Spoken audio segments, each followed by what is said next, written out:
Ladies and gentlemen, I am here in front of you to introduce myself. By the way, I am Algin B. Colegado. We will talk about gender equality. We all know that the world is full of different lifestyles, the ways they build relationships with other people, and the ways they manage acceptable behavior in the workplace.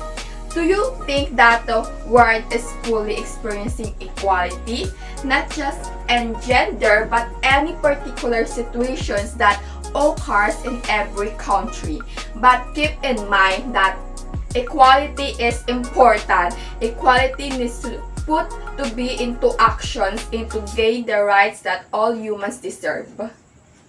Society's issues such as women and men do not have equal access to fair treatment because of gender bias in the workplace, institutions, community, and even different social status. How do you make sure women and men receive fair treatment? Are you sure that all of them have not experienced discriminations? Or I will ask you to use your powerful mindset to think about the idea of how this can probably happen in the world when women and men have different social views on gender rules. Have you experienced what happens when you ask someone how they can define women and men and social rules? As you saw, mostly they have different perspectives and terminologies, and particular regarding human potential. And men have experienced gender-based discriminations, especially those who belong to underserved communities that have been systematically denied full opportunities to participate in economic, social, civic, and political life, and have faced the structures barriers to equality. All nations have the same problems when it comes to gender inequality, because some people see if you are in the low status quo, you have no opportunities to have a high position title in society. Women's work, both paid and unpaid, is often overlooked and devalued. Despite its critical role in the global economy, gender-based violence is endemic in homes, schools, workplaces, and communities, and is far too often is hallmark of complex settings and humanitarian crisis. You need to feel the essence of being loved to be loved, because gender equity and equality as societies have the greatest experience of exerting communities, economies, and nations into unity. Thus, to keep in mind in every hardship and trial in life, there is an equivalent to strong relationships. We must perceive in order to realize our visions to a world in which women and men have equal opportunities, are safe and secure, and are treated equitably and fairly at home, under school and workplaces and communities. We must see ourselves becoming a better woman and also a man to achieve our dream and conquer all the sacrifices. I know many people who have a better view of themselves and look forward to a peaceful life. The United Nations General Assembly enacted CEDAW in 1979 as a legal framework for the Conventions on the Elimination of All Forms of Discriminations Against Women of CEDAW. The same was upheld in the Philippines in 1981.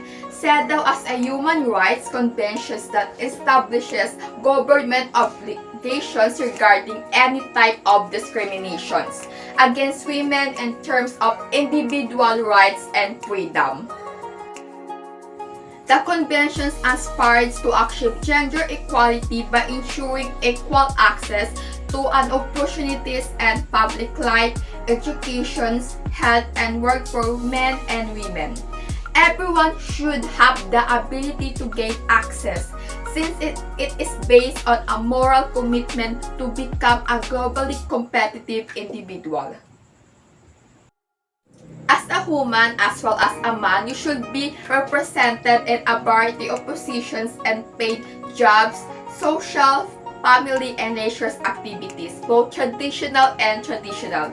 As a result, gender-neutral instructional materials and a gender-sensitive curriculum must be developed. Women and men should be recognized as making decisions to assist the family in household responsibilities and home administrations, as well as in academic, business, and livelihood activities, and in socio-political and religious pursuits. Do you think that we can show changes in the aspect of gender equality in these particular situations? The most important aspect of gender equality in the world is having the encouragements and eagerness to fulfill the responsibilities of showing respect to every person. The International Labor Organization's country office for the Philippines, Iloco, Manila, has been actively promoting the rights and welfare of female workers through various measures, recognizing the fact that gender equality is at the heart of decent and productive work. The ILO has been actively building the capacities of relevant government agencies, trade unions, employers, organizations, civil societies, the academic and workers, and the formal economy to various degrees and means. To be effective, individuals within societies must have the following: resources, benefits, and legal practitioners.